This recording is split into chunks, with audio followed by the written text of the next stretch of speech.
When my husband died, his family arrived at our house within 48 hours. Not to grieve, to inventory. His brother walked through every room with his phone out, photographing furniture. His sister asked me, at the funeral reception, while I was still holding a plate of food I hadn't eaten, whether I had thought about what I was going to do with the business. I smiled and said I hadn't decided yet. That was a lie. I had decided 7 years ago. I just hadn't told anyone. 3 weeks later, at the will reading, my brother-in-law slid a document across the table that he believed would remove me from the business entirely. I let him finish explaining it. Then I opened my folder and I watched the color drain from his face in real time. My name is Caroline Merritt. I'm 52 years old. For 23 years I was married to a man named David, and for 15 of those years I quietly ran the business that his family always assumed was entirely his. This is the story of a partnership that was never announced, a legal structure that was never discussed, and the moment a room full of people who had underestimated me for 2 decades finally understood exactly who they had been dealing with. Stay with me. David started Merritt Logistics in the early years of our marriage with a small inheritance from his grandfather and an almost reckless amount of confidence. He was a natural salesman, charming, persuasive, the kind of man who could walk into a room full of strangers and leave with 3 new clients and 2 dinner invitations. He was genuinely gifted at the front end of business. Relationships, pitches, handshakes, deals. The back end was a different story. Within the first 2 years, it became clear that the business was going to succeed or fail based on whether someone could build the systems that kept it running after David closed the deals. Invoicing, vendor contracts, employee management, compliance, insurance, the 1,000 invisible administrative functions that businesses require to stay alive. David had no patience for any of it. He would start a filing system and abandon it within a week. He would forget to renew contracts. He lost an entire client once because he missed an invoice deadline by 3 days and never noticed. I stepped in quietly, the way I did most things. I wasn't working officially. We had 2 young children. The agreement was that I'd focus on the family while David built the business. But I started handling the paperwork from our kitchen table, then the bookkeeping, then the vendor relationships, then the employee scheduling, then the compliance filings. Within 3 years, I was functionally the operations manager of a company that I had no official role in. David knew it. He appreciated it in the private way that people appreciate things they've never had to ask for. He told me often, in the quiet moments between everything else, that the business would have collapsed without me. I believed him because I knew it was true. His family did not see it this way. David's family, his parents, his older brother Richard, his sister Diane, had a particular way of relating to me that I recognized early and never quite found a way to change. I was David's wife, a supporting role, a pleasant background figure at holiday dinners who could be relied upon to organize the food and remember everyone's dietary restrictions. When David talked about the business at family gatherings, he talked about it in the first person. I understood why. It was easier. It was his name on the door. It was the story the family already had. I never corrected the framing. It wasn't worth the conversation it would have started. Richard worked in finance. He had opinions about the business, about expansion, about acquisition, about what David should do with it eventually. He shared these opinions freely and often, and David listened politely and then came home and asked me what I actually thought. I was the one who knew the numbers. I was the one who knew which expansion was feasible and which one would overextend us. I was the one who had read every contract and knew where the leverage was. Richard thought he was David's most trusted advisor. He was not. David never said this to Richard directly. David avoided confrontation with his family the same way he avoided paperwork, by quietly delegating the problem to me, which in this case meant I simply knew the truth and said nothing. 7 years before David died, we had a conversation that I have thought about almost every day since. It was a Sunday evening in October. The kids were grown and out of the house. We were sitting on the back porch with the particular ease of 2 people who have been together long enough to be comfortable in silence. David had been quieter than usual for a few weeks. I had noticed but hadn't pushed. That evening, he finally said what was on his mind. If something happened to me, he said, Richard would try to take the business. I didn't say anything. I had thought the same thing. He'd say he was protecting it.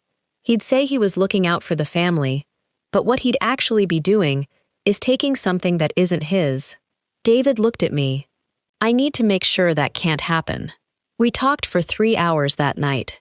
About the business, about the future, about what was fair and what was practical.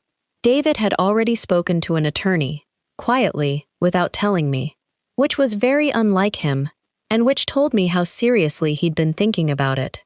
The structure he proposed was simple and airtight. A holding company, established separately, in both our names equally. The operating business would sit inside that structure. Any major decision, sale, acquisition, dissolution, would require both partners to agree. If David died, his share passed to me. Not to his estate, not to his family. To me, directly. Because I was already the other half of the partnership in every way that actually mattered. I said yes. We signed the documents the following month. David told no one. They'll find out when they need to, he said. And they won't need to until something happens. Hopefully that's a long time from now. It was 7 years. David had a stroke at 61. He was gone within 36 hours. Fast, which the doctors said was a mercy, and which felt like anything but. The grief was enormous, and private, and I am not going to describe it in detail, because some things belong only to the person experiencing them. What I will say is that I kept functioning because functioning was what I knew how to do. I made the calls, I arranged the funeral, I notified the employees, I kept the business running through sheer muscle memory while the rest of me was somewhere else entirely. David's family arrived quickly. I understood grief takes different forms.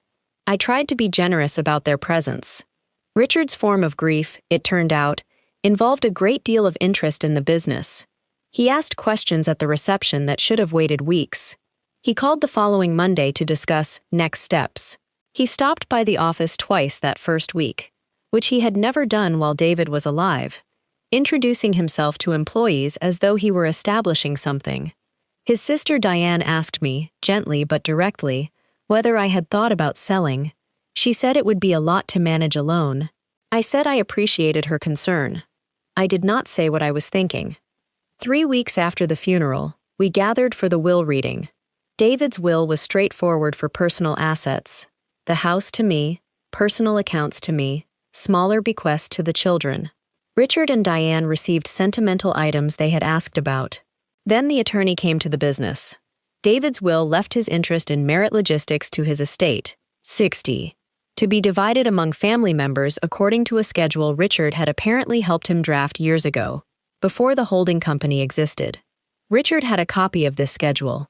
He produced it now, smoothly, with the confidence of someone who had been waiting for this moment. He slid it across the table toward me. Caroline, he said, not unkindly, I know this is a lot, but I want you to know the family is going to take care of everything. You won't have to worry about the business. I looked at the document. I looked at him. I thanked him for his concern. Then I opened my folder.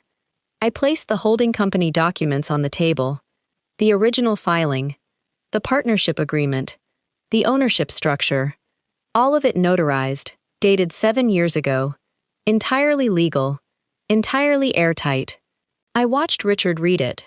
I watched the moment he understood what he was reading. His expression didn't collapse dramatically. It did something quieter and more complete. It simply reset, like a screen going blank. The attorney confirmed what the document said. The holding company predated David's will. The will could only distribute what David actually owned at the time of his death.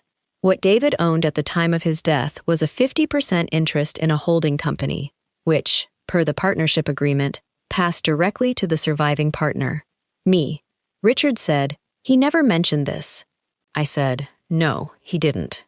Richard hired an attorney. I expected that. The attorney apparently told him within 2 weeks that there was no viable challenge. The structure was sound, the documents were clean, and David had clearly understood exactly what he was doing when he signed them. Richard and I have not spoken since. Diane and I exchange occasional messages, birthday acknowledgments, holiday greetings. The children, David's and mine, understand what happened and have been, in their different ways, supportive. I run the business. I have run the business for 15 years and I continue to run it, now with my name on the door as well as David's. We rebranded slightly, Merit and Associates, which felt right. More accurate than it had ever been before. There are days when I miss David so completely that the missing is almost physical. He was my partner in every sense of the word, and the business, which used to feel like an extension of our life together, sometimes feels now like the place where his absence is most present. His name on the wall, his photo in the lobby, his handwriting still in some of the old files I can't quite bring myself to replace. But he took care of me. Quietly, carefully, 7 years in advance, the way he took care of most things that mattered to him, once he decided they mattered. He saw what his family was capable of, and he made sure I was protected from it before the protection was needed. That's love too. Practical, legal, airtight love. The kind that holds up in a conference room when someone slides a document across a table and thinks they've won. People spend a lot of time talking about grand romantic gestures. The flowers, the speeches, the dramatic declarations. I understand the appeal, but I think the truest version of love is quieter than that. It's a Sunday evening conversation on a back porch. It's 3 hours of talking about something uncomfortable because it matters. It's a folder of documents in an attorney's office, waiting patiently for the moment they're needed. David didn't leave me a speech. He left me a structure. Something solid and legal and impossible to argue with, built 7 years before either of us knew how much we'd need it. I used to think that being the silent partner meant being invisible. I understand now that David never saw me as invisible. He saw me so clearly that he spent 7 years making sure the rest of the world would eventually have to see me the same way. That's everything. It was always everything. If this story resonated with you, tell me in the comments. Have you ever done invisible work that nobody recognized? And if you're new here, subscribe. Every week, a story about the people who show up quietly, and the moment the world finally notices.